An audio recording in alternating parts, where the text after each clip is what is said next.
From Tech5. You go, queen. Diet culture is very fatphobic to every plus-sized body. Like, nobody wants your skinny white butt telling me how I should eat. If I want 2 Whoppers and a Dr. Pepper, I will do it, sis. We only have one life to live. Same applies to the diet culture doctors. Whenever I go for my yearly wellness check, they always comment something about my weight every single time. Do they even know you can be healthy at any size? The BMI is outdated. Some little certificate telling me you used mommy and daddy's money to go to college and get a paper means nothing to me. Okay. Not a potato replied. Ironic that the only doctor they trust is Dr. Pepper. Lopsided thumbs. It's the only doctor that doesn't talk about her weight, and yet still manages to bring it up. From Creamy Nut Yogurt, ESPN tweeted, "Name something that isn't an Olympic sport, but feels like an Olympic sport." Someone replied, "Being a dietitian who takes a non-diet and HAES approach in the health and wellness space." Wilting Girl replies, "Maybe one day they'll swap out gymnastics with mental gymnastics and they can go for the gold." From This Bleak World Alone. Was really hoping the Olympics would be cancelled again this year. Nothing worse than the media stigmatizing fat people while glamorizing the grotesque, anorexic bodies of athletes. But then again, that is just what the media does best. Marzi D replies, "Why would they put athletes in quotation marks? Are they implying they are not athletes? That's all a media construct?" Ruru Fushu brings us something they found in a How to Be a Fat Ally thread. Step 2. Become fat. Fat allies are not afraid of gaining weight or being fat. Again, some allies will gain weight to show this. Laissez-faire bear. Become fat? But I thought being fat had nothing to do with diet and exercise, so how am I supposed to do that? Step 3. Compliment fat people. Showing fat people love and support comes first. This can be through compliments, money, or social media interaction. So I just pay them for existing? From Roxkijo. Fan privilege is wiping your butt from front to back. Miss BB. I so hope it's satire, because as a female, wiping the wrong way isn't thin privilege. It's avoiding getting a UTI. Scary Like Terry brings us, "Getting fat? Just say no. Calories cannot legally enter your body without your consent." From Nerdy Caramel Lady. A lot of the reason some of y'all be in the gym is because you don't want to be fat. Smiling side eye. Loki God of Mischief replies, "And the main reason why I wear glasses is because I want to be able to see things. It doesn't mean I have something against blind people. It's just the fact that bad vision sucks and so does being fat. It brings many health risks, and even if people are there only for aesthetics, they still are going to improve their health." From Fluffy Emotion. It's a picture of a burger, candy, chips and salsa, ice cream cone, French fries, and cheesecake. Foods you should eat in moderation.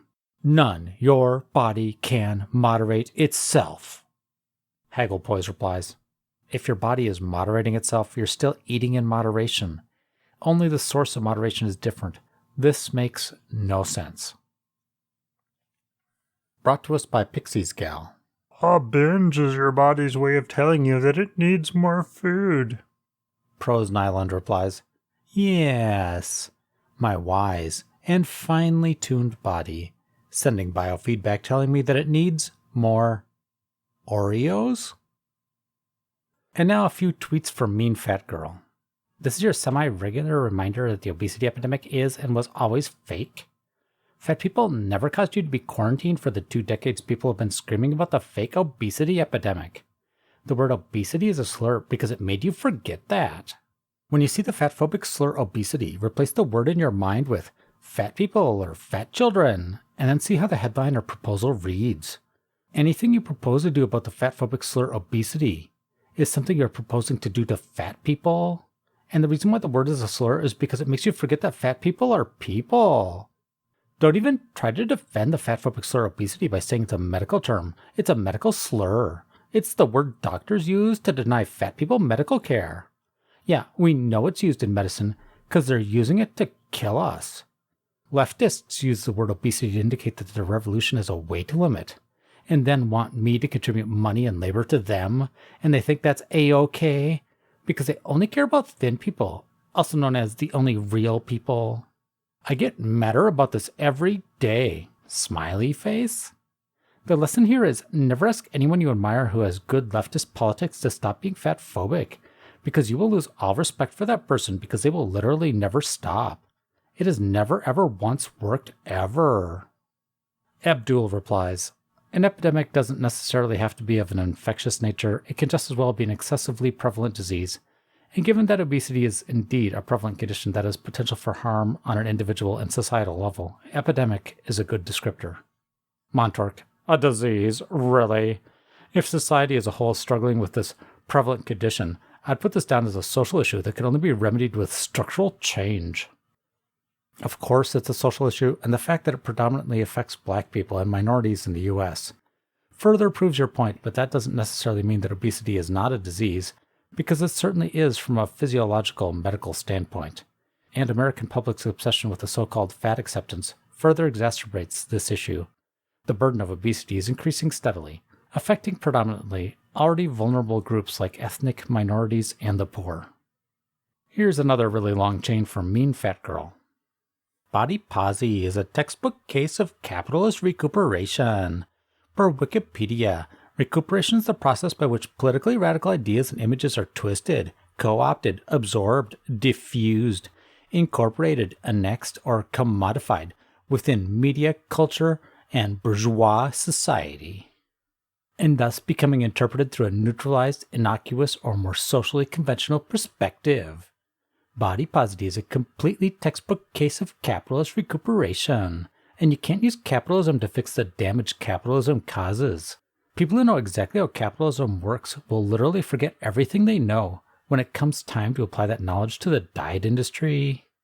It should not be mind-boggling to leftists that the capitalist diet industry has a material financial interest in making fat phobia worse. On Shiza yet? Y'all literally act like I'm talking about a conspiracy theory, rather than just applying known facts laterally.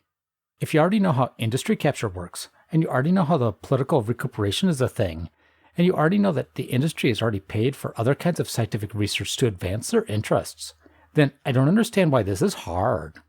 Like, what is it though? Seriously, what is the problem? Besides the part where I guess leftists hate fat people more than they hate capitalism. I mean, what else am I supposed to think? Leftists are a group of people who can imagine the end of capitalism before they can imagine the humanity of a fat person. Or, alternately, maybe saying people get fat because of gluttony isn't something that's at odds with socialism and other leftist ideas. Beyond Che. These are some more Mean Fat Girl tweets. The BMI scale is healthcare rationing because it's used to deny care. BMI is literally just already privileged people hoarding resources for themselves and then making up a reason for why their hoarding and gatekeeping are good, actually. Medical professionals and scientists who say that BMI is not being used to deny care should be recognized as either lying or dangerously uninformed, to the point that no one should listen to them say that up is down and reality is fake, because they got a degree from fat phobia school. You all literally learn dehumanizing fat people in the schools where you get your credentials from, and we have proof, so like, who are you even trying to fool here? Frank and Barbie replies, OMG. No doctor only considers BMI when you have a checkup. They consider your medical history. Yes, a normal person at my size, 5'6", 175 pounds, may have something said about their weight, but I used to be 330 pounds. No doctor says a word to me about my weight now, because even though I'm still a bit too heavy, I'm infinitely healthier than I was. Instead, they look at my blood pressure and order a bunch of blood work to check for nutritional deficiencies, because I have a gastric bypass. BMI is just one indicator of health, and mentioning weight does not equal fat phobia. And yes, it's absolutely true that weight does influence some health conditions. If you're wanting elective surgery, a surgeon may not operate if your BMI is 45 plus because it's not safe. If you're a woman trying to conceive at a BMI of 45 plus, a reproductive endocrinologist probably won't treat you because they know the treatment won't work. It's not fat phobia. We are now entering the section of posts from Reagan Chastain. Please protect your sensitive bits so they don't get damaged. From Lisa Daisy. Who are you receiving your education about fatness and the experience of anti-fatness from? If it's from a thin or straight-sized person, I encourage you to engage with people with actual lived experiences. Otherwise, your education is irrelevant and incomplete. Nothing about us without us. This phrase has its roots in disability activism, and it is so pertinent for work with any marginalized group. It's an unfortunate trend in this work to see non-fat folks continuously being held up to the spotlight with their knowledge, their experience, and their credibility, recounting and relating the experiences of fat folk. What's missing in the current state of things are the voices and the lived experiences of folks who are actually fat. Inside Sympathy replied, So, wait, as a fat guy, formerly fatter, does that not in fact make me qualified to speak on fatness, or does my lived experience mean less than theirs? Milk Allen, I'm not sure who fat activists hate more, naturally thin people or the ex-obese. Mister, the ex-obese for sure. They often use thin people who haven't been fat as an example of how it's just genetics or set point theory. They might also turn around and hate on them, but they can at least point to them and use them as part of their excuses. But when someone has triumphed over the struggle that is obesity, not only are they a traitor, it points out the reality that it's something you can change. That's why they always have to throw out fake numbers like, well, 99% of people fail, so good thing you're so lucky, or even go so far as to say that you will fail and thus should give up, and join them before you hurt yourself more. Brought to us by Chaos Chillip. You're not safe in black liberation spaces because the anti-fatness is real, especially if the space is also leftist. People love using anti-fatness to describe the consequences of inequality. Prime example is food access work, which demonizes fatness as a consequence of food deserts. Death by Dexter replies, access to proper health care, education, fresh fruits and vegetables, and self-esteem building recreational activities is absolutely something that makes us unequal as people. Not having these things in your childhood will damage your body, mind, and socioeconomic status. It's something we should definitely advocate for. It's not anti-fatness, it's pro-equal chances. Mon Dieu. Septimus Was Taken brings us, Fat-phobic society would have us fat folk lean into these definitions as a hierarchy that pits small fats against mid-fats and superfats and infinifats, but doing so harms everyone, fat or not. You can defy this hierarchy by prioritizing the voices and lived experiences of superfats and infinifats, and by checking the privilege of small fats and mid-fats. Yelling Hatriarch replies, Fat-phobic society would have us lean into these definitions as a hierarchy, but we can defy that expectation by leaning into them as a different hierarchy. Have fun with that, I guess. Geologian, all fats are equal, but some fats are more equal than others. From J. Vaughn. I feel super crummy both for my sister making conventionally healthy choices for dinner and a stupid tweet of people feeling sorry for themselves for getting pushback for posting diet poop. Yes, lady, you are a bad feminist and uphold the patriarchy when you diet. I do not believe for 1 minute you do a particular diet because it brings great joy to your life. Rolling eyes. Just forgot. Uphold the patriarchy with diet. Well, in that case, I'm working for the patriarchy now, and I expect a generous salary. Wobbly. Be sure to register with the patriarchy as soon as you hit small fat, so you don't miss your first privilege payment. Nobodyville. Oh, thanks for reminding me. I keep forgetting to fill out my patriarchy W-4. Brought to us by Fluffy Emotion. It's okay to enjoy carbs, eat a darn pie, go for seconds, skip the veggies, eat desserts, and just not this. This is a picture of somebody doing Olympic weightlifting. Proud Unemployment replies, do you want to get stuck in the tub? Because this is how you get stuck in the tub. Click clack cat. President Taft has entered the chat. This was a new story to me, so I decided to look into it. Apparently Taft was the most obese president. He was 5'11", and his weight was about 300 to 350 pounds. And this was back in around 1825. There were rumors that he had difficulty getting out of the White House bathtub, so he had a wide tub installed that was 2 meters long and 1 meter wide. The tub could accommodate 4 normal-sized people. But according to the articles I found, there was no evidence that he actually got stuck in a tub. Naturally, that could be because that was just a rumor, or because he covered it up. From Slytherin Poet. Everyone's like, why doesn't Dr. House get sued? Like, my man, literally every patient he sees is someone that's been trying to find a diagnosis for ages. I could live with a little medical malpractice if it were coming from someone ready to break into my home to look for allergens, and not simply half-heartedly listen to me before suggesting I lose weight and take ages of back and forth arguing to order a single test. Second Company, Third Squad. I've only watched an episode and a half of House, but I get the feeling the very first thing he would say to a fat patient is to lose weight and then limp out. Cherry Minion. He actually does. There's an episode where he has an obese patient, and of course tells him in a very harsh way what will happen if the patient doesn't lose weight and doesn't care more about his health. Brought to us by Slytherin Poet. It's the GRU meme format. Read a medical article about conditions you have. It has good advice and research backing it up. It says something fatphobic. It says something fatphobic? Book Hermit. Doctors, the bad news is the condition causing your symptoms can lead to nasty complications down the line. Surgery, dialysis, a litany of pills, organ transplant. The good news is your condition can be treated and reversed by changing your diet and getting your heart rate up for 30 minutes a day to stabilize your weight in a healthy range. Fat activists.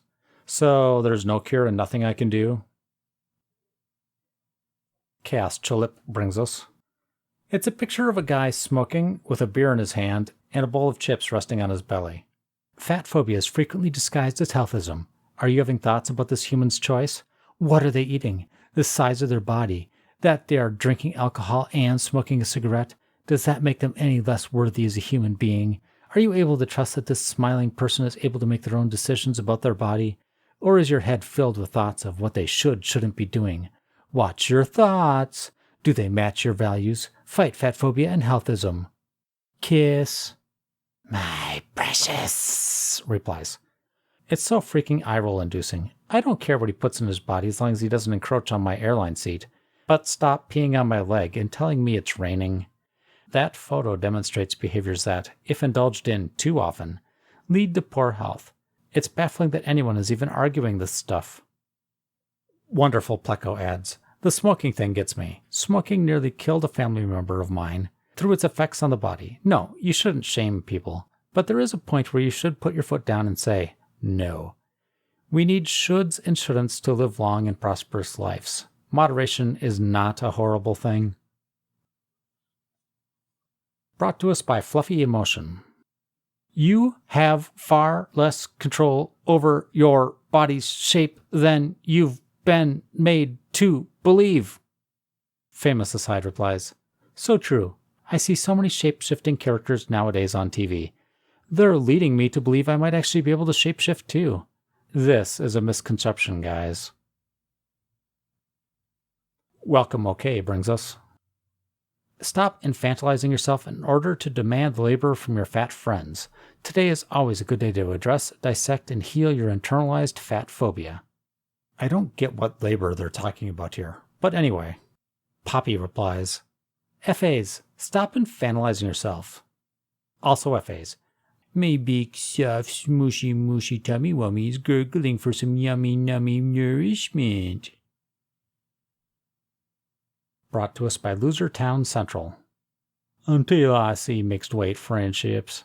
Until I see mixed weight friendships that doesn't have a fat token friend. Until I see mixed weight friends on vacation. Until I see mixed weight friends at brunches. Until I see mixed weight friendships, I'm not convinced y'all don't hold the same values men do about fat women. Until I see mixed weight friendships, women's empowerment doesn't exist. Laura Blooms. Until I see... I'm imagining her sitting alone, wearing sunglasses at a cafe with pen and paper, making notes about all the female friendships she sees. From Procrastinating. Let's not think about that name too much. Trigger warning, food nutritionist request. Hello everybody. One of my medications puts me at a higher risk for diabetes, and my weight has become an issue that my doctor is concerned about. However, I am super aware that diet culture is BS. That their status as medical professionals does not make them immune to diet culture, and that health is possible at any size, etc. I'm looking to work with a nutritionist who embraces intuitive eating and health at any size, and who doesn't approach food from a restrictive perspective. Do people have suggestions, especially people who take Medicaid? Thank you. Baddest Bunnies replies, well, hey, this is something I can speak to as I work with a dietitian that followed the HAES approach before I even knew what it was. She wanted me to prepay for every 10 appointments, and I gained over 100 pounds in the year I worked with her. Any other questions? From ow, ow, ow, ow, ow, ow, ow, ow, ow, ow. I know this is a hot topic at the moment, and here are my 2 cents. I don't have an issue with the term midsize, except where it dilutes the important fat liberation work so many amazing people are doing. Images where people claim to have experienced fat phobia, try it for a lifetime. Try it from medical professionals. Try it through backhanded compliments. Try being scared of every chair and every bar. You might have had 1 or 2 nasty troll comments, but systematic full-time fat phobia which impacts your health, confidence, and experience of the world is just not something you will understand. Images of fat rolls when they are just slightly bigger than media expectations but completely the norm when walking down the street, not okay with.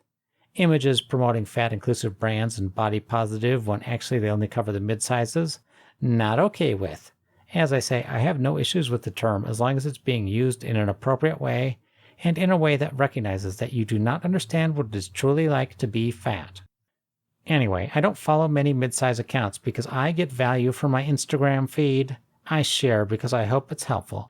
I follow because it helps me, and the mid-size community is triggering for me. It very often covers the after I spent 20 years trying to achieve. Xenolite. I wonder what they would have to say about people not following them because their body is triggering. I mean, you can follow who you want to, but don't make public posts about how much you despise a group for their features. What a bunch of nasty, hateful putas. Brought to us by Fluffy Emotion. It's a picture of a bunch of people fighting. One's marked with the virus, one with politics, one with rioting. And then there's me. Okay, so I have 75 grams of carbs, 34 fat, and 55 protein left. I saw this posted in a group for nutrition coaches this morning, and it's literally the exact reason that diets and dieting in the diet industry are such BS. More on why that meme was so frustrating and awful here. Dieting is a distraction. Read replies. Yes, don't you know? The only way to fight the virus and racism is to eat constantly and to pay zero attention to whatever it is you're putting in your body. It's in those 15 minutes a day of tracking food that all the racism happens. Brought to us by Love Dove Bunny. Trigger warning, doctors telling me to lose weight, denial of treatment, BMI. I'm crushed, y'all. The fertility department is telling me that I have to be 40 BMI or less for fertility treatment, and I'm 48. What do I do? OCR Amazon replies, a woman hired me to write her a workout plan because she needed to lose 15 pounds to be in the proper BMI range for in vitro fertilization. She had frozen embryos ready to go, but she desperately wanted to be a mom. All she needed to do was lose a measly 15 pounds. Her weight was over 300, so that was a small percentage. This was a year ago. Guess if she ever lost the weight. I have very little patience with these women, because I went through infertility. The stress of it made me eat more, and at the time I finally started treatment, my BMI was 28. I decided to get as healthy as possible, because feeling sorry for myself and becoming fatter wasn't helping. Got down to a BMI of 21, and got pregnant. Not saying that that is a foolproof solution, but getting to a healthy BMI is literally the first sacrifice an infertile woman can make for her child. If she refuses to do that lifestyle change, I mean, she ain't gonna handle the lifestyle change that parenthood brings. Beyond Che brings us. Every single thing the average person thinks they know about fatness is PR paid for by the diet industry. The average person here includes most doctors. Kakmot replies, FA is no different from anti-vax at this point. Over 100 independent public health agencies in the world are all in on this gigantic conspiracy. DVD Players brings us. Is it me, or intermittent fasting is a socially acceptable eating disorder? I mean, come on, not eating for 16 whole hours? And when eating, you can't have sugar, pasta, etc. There's an intermittent fasting of 36 hours. And you could do it twice or 3 times a week. You know what that sounds like. anorexia. And don't get me started on the obsessive workout routines you also have to have, because it's all about losing weight. What a BS society we live in. Not a potato replies. So this person has never missed breakfast in their entire life? Ducks are my friends. What about second breakfast? Sharkhawk. I need my 11sies. Brought to us by Elmir 2000. True or false? You can control your weight. False. While weight is seemingly in our control, a simple calorie equation, right? We cannot actually control our body's response to these pursuits.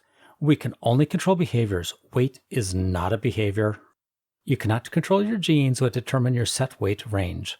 Some people are naturally bigger, some naturally smaller. You cannot control that your metabolism lowers, meaning in order to maintain weight loss, you'd become malnourished. You cannot control the shift in hormones from undereating and stress on your body. You cannot control the resulting weight regain, digestive issues, binge eating, and poor emotional regulation, to name a few. Fighting your body's biological set weight range gives you a false sense of control. But if your weight was entirely in your control, nobody would struggle with maintaining weight loss. For the one of you that's actually looking at the screen, let me apologize for how bad the JPEG is. Anyway, I'll continue. A few weeks ago, I made a post about how weight is outside of your control, the same way your shoe size or height is. It was well received for the most part, but some graduates of Facebook University came for me saying I was wrong. On the surface, it seems weight is in our control. Eat less than you burn. Easy. But anyone who has struggled with their weight knows it's not that simple. There is no research, none, that shows weight loss is effective or safe long-term for the vast majority of people. I recently read a study on weight loss where they studied the participants long-term. They studied them for a year, and there was less than 30 participants. Don't trust the headlines. Calorie needs are changing constantly, and your body's reaction to weight loss pursuits affect those needs. These physiological reactions are out of your control, and it's impossible to choose the resulting caloric changes to stay in a deficit or maintain the new lowered needs. If I were to simplify my point to one statement, it would be this: weight is not a behavior. Not to forget, you don't need to lose weight. It's our fat-phobic society and stigmatizing policies that need to change. It's a hard thing to accept and grieve, but you simply cannot control your body just like you cannot control your shoe size. If you could, maintaining weight loss wouldn't fail 95% of the time.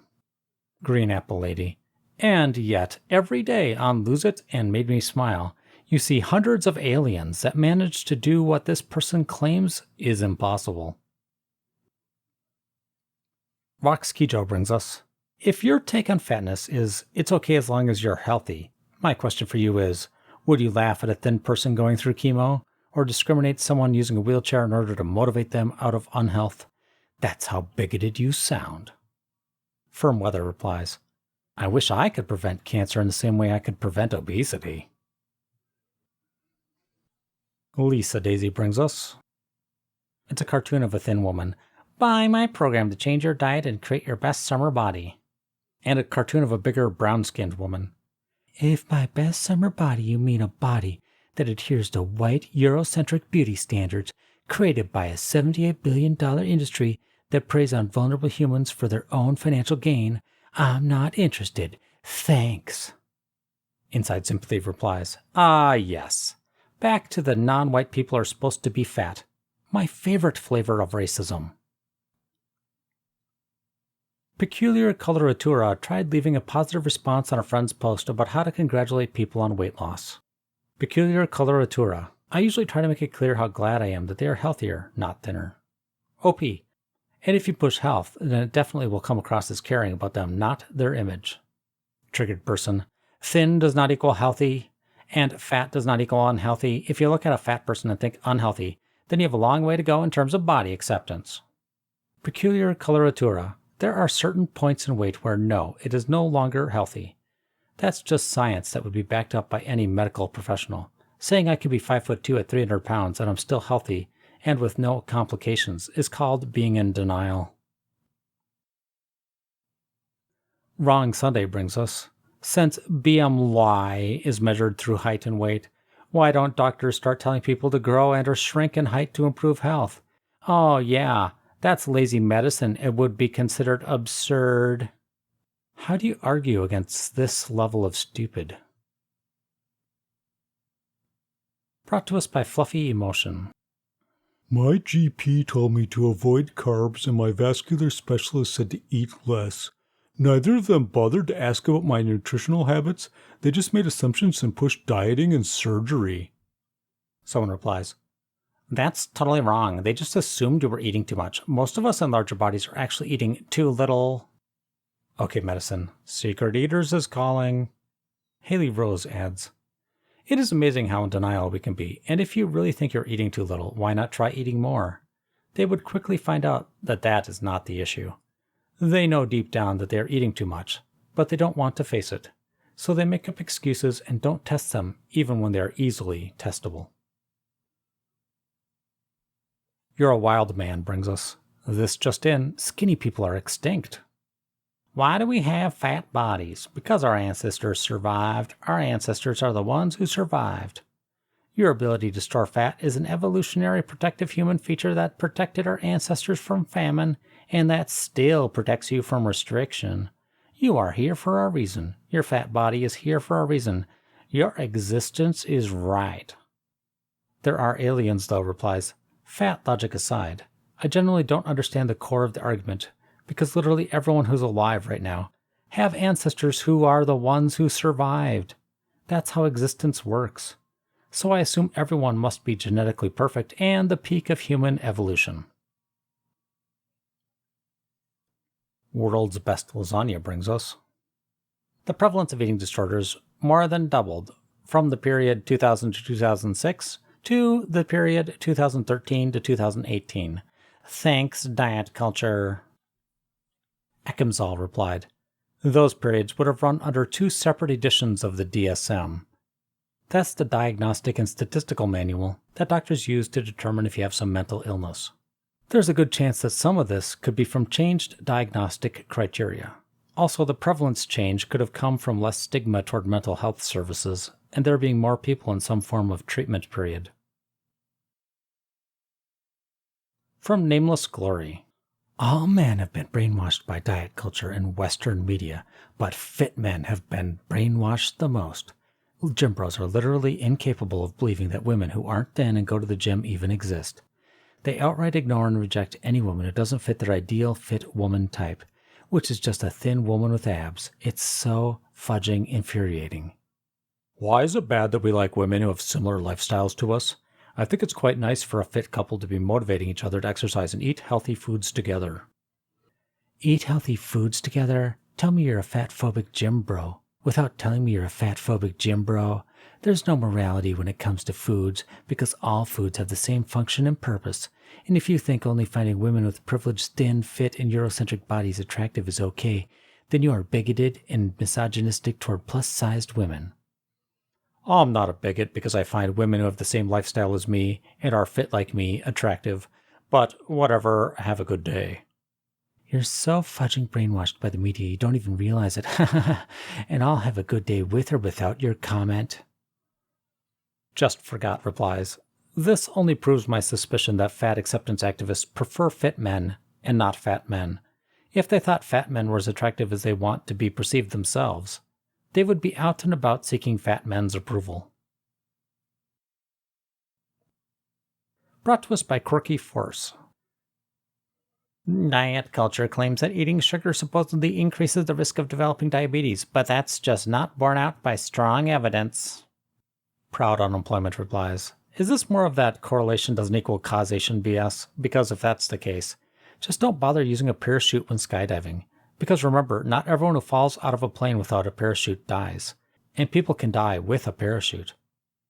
Sarcasm. Please keep in mind this is sarcasm. Don't do it. World's Best Lasagna brings us. Fear. All gain weight with food freedom. Truth. If you gain weight by eating enough, that's probably the body you were created to have. You can either spend your life fighting it, or take steps toward embracing it. Am I the only person who was grown inside their mother and not created in a lab? Oh well, let's go on. Faye Folly replies, the body I was created to have has a disease that causes cancer. I spend my life fighting it by having a colectomy and yearly endoscopies. I'm also vulnerable to depression. I spend my life fighting that too. The desire for cake and ice cream is just one more way I got shafted, and I'm not embracing that. I'd rather have freedom of movement than food freedom. Mariki Boqueto brings us. Go ahead, pursue better health, but if that better health doesn't come with weight loss, does that ruin it for you? That's fat phobia. A word-for-word quote that I saw on TikTok that I unfortunately cannot post here. Richard O'Connell replies, Fine, go ahead and pursue your health, but you'll be back. You just wait. You'll be back. Selkie Flying brings us. It's a picture of a toddler and a woman. By the toddler, it says, if she needs 1,200 calories per day, then how could 1,200 calories be enough for her, pointing at the woman? Hey, my fitness pal, if a 3-year-old female needs 1,200 calories per day, how could 1,200 calories be enough for a female adult? Hint, it's not. Bah, bah. 1,200 calories is not nearly enough to meet the needs of the average healthy adult. Why? Because adults are larger in size compared to children. They have greater body mass, larger bones, taller stature, more muscle, and fat tissue, which means their basal metabolic rate, blah, blah, blah, blah. William Shakespeare replies, 1,200 calories is appropriate for sustainable weight loss for many petite adult women. Hardly anyone eats 1,200 calories for weight maintenance.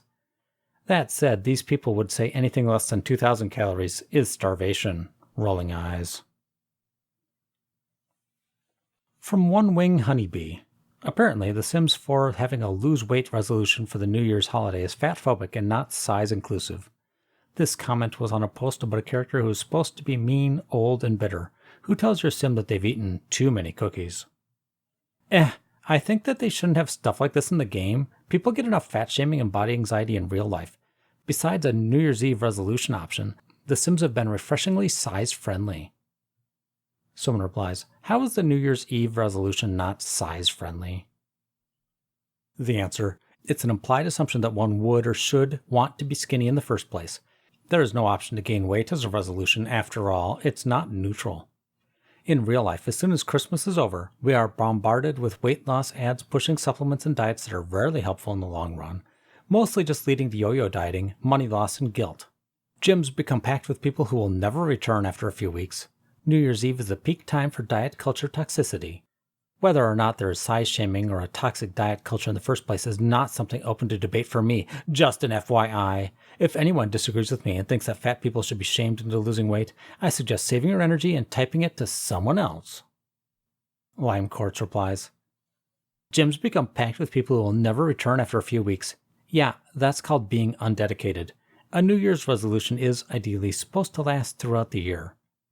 Maybe it's just a BS tradition, but I don't think that the Sims in your game have enough awareness to realize that, and it's your job to keep them on track for all of their goals, aspirations, careers, and relationships. Vanilla Peppermint Tea brings us. Someone was asking for weight loss advice in an attention deficit hyperactivity disorder support group. I highly encourage everyone looking to health at every size. There's a very good Facebook group dedicated to it. Long story short, we're all victims of an evil and soulless diet industry. Intentional weight loss truly doesn't work 99% of the time, and there's absolutely nothing wrong with being fat or above a certain weight. Whatever your health goals are, for example, being able to run faster, removing knee pain, eating more nutritious food, healing your gut, etc., you can achieve those goals without succumbing to fat phobia. Please don't respond to me with how diets work for you and you're so much happier now. That's great. It's also not the norm, and it doesn't change what I said. Nocturnal Son of a Gun replies, if there was a way to solve all of my problems and it had a 99% failure rate, I'd try it and do my best. But that's not even true. Intentional weight loss works. I've seen it myself. I've seen it in other people, but I've also seen it fail in people who weren't consistent with it. You're responsible for your body and health, no one else. Make good decisions. It will pay off. Health at every size is not the way. Doomsday adds, a family member of mine was facing an extremely deadly form of lymphatic cancer about a decade ago. I can't remember the exact statistic because I was young and in shock, but something like 95% of people with that cancer die within 3 years of diagnosis, regardless of treatment. His heart stopped and he was revived several times during the biopsy alone, and then the following cancer removal surgery had an abysmal survival rate, maybe somewhere around 20%. If he had looked at those odds, the 95% mortality rate within the first 3 years and the 80% mortality rate of the surgery, and just given up, he wouldn't be around today, and the statistics he was given at the time were medically accurate. The guy is a pediatric emergency surgeon, and I can't even imagine how many lives he's saved since he recovered from his cancer only 18 months after that surgery. So many people, kids, might not be around if he hadn't taken that chance, and countless lives would be marred with grief. I can't imagine getting to a point in life where I've deluded myself into believing such a blatantly false statistic from a single, really poorly designed study, no less, on a life and death matter, and then just fudging and giving up. But, of course, I've got some pretty great role models for fighting for my health. From Fluffy Emotion. Diets don't work. Period. Period. Period. I Love Noodles replies, in my country we have a saying, if you really want it, you'll find a way. If you don't want it, you'll find an excuse. From MLM90. TikTok about things she's sick of hearing. Her dog's vet telling her he needs to lose 4 pounds was on the list. Thankfully, most people called her out. OMG, don't you come for my babies, Mr. Vet. Heck to the no, your dog is perfect. Amen, amen. I warned a vet before our first appointment that if any comments were made about my pug's weight, I would walk out. Gotta warn him. Your dog's weight is about its health, not about what you consider beautiful. Yeah, Brocky breeds already can't breathe. Do them a solid and keep them thin. Owners get super offended when we try to recommend what's best for their pets. Like, that's our job. Then you should understand we know about the weight gain. Save that comment for the end of the visit, please. Yeah, of course, push the most important part of the visit to the very end and barely mention it. That's what we want. And now for Dechonkers. Brenna brings us some pictures of her orange tabby. On the first picture, he's standing on a gas stove. Fortunately, the flames appear to not be on. In the second picture, he's stretching out inside the car, looking outside. 45-year-old orange tabby. One vet has said his weight was fine. The other vet said he was overweight. What do you think? Well, he looks normal in the pictures, but I'm not a vet. Bryn C brings us a picture of their white cat, which also has a brown back with black spots. In the first picture, he's sitting against the wall, looking a little bit more like a football than a cat. In the second picture, he looks more like a kitten. He's lost so much weight. Ripley 2 years ago versus Ripley today. Alley Cat brings us a picture of their gray cat with black stripes and a white belly. In the first picture, he's pretty round looking, hanging out in his cat house. In the second picture, he's hanging out with a buddy, and he looks to be a little bit smaller. The cat has such dark lines around his eyes, I want to know, is he wearing meow liner? 11-year-old Spencer went from 17 pounds to 12 pounds in 3 years. She still has a little bit more to go, but we are so proud of her progress. Becca from Mars brings us a picture of their gray stripy cat. In both pictures he looks about the same size, but I suspect that's just the angles. My Baby's Progress, March 2020 to August 2021. Tripped Cat brings us a picture of their all-white cat. Back in 2017 he was pretty round, but in 2021 he looks pretty healthy. A long weight loss journey, almost at her goal weight. It looks like she might actually be at her goal weight. Lynn in the Sun brings us a picture of their dog. The dog has a white belly, black back, and a kind of brown head. He doesn't look overweight in either picture as he's running around their house. Fitness Progress. Chocolate is down 2 pounds of fat since his last update. Chocolate? Does that mean if he bit his tongue, he'd poison himself? Anonymous brings us a picture of their gray cat with a white belly. The cat also has some gray patches on its belly as well. I joined the subreddit to help dechonk my 18.8 pound cat, but a kidney disease diagnosis has really thrown me for a loop. His new food has an appetite stimulant. Anyone else been through this? Plus side, new cat condo. From Densin Gen Delusing. It's kind of a gray and brown cat with stripes.